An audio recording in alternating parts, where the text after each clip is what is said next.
Per la nona serie delle staffette abbiamo alla corsia 1 la Montenuoto con Santeri Battistella, Visentin e Morellato, alla corsia 2 Ravinandosi del Candido Cambia con Famà, Pasudicchi, Volpe e Buttolo Monica che salite dall'altra parte.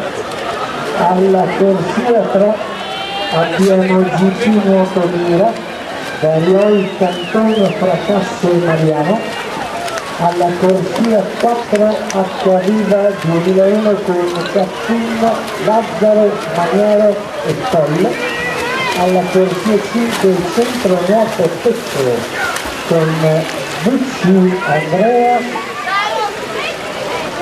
che non vedo, quindi alla corsia 5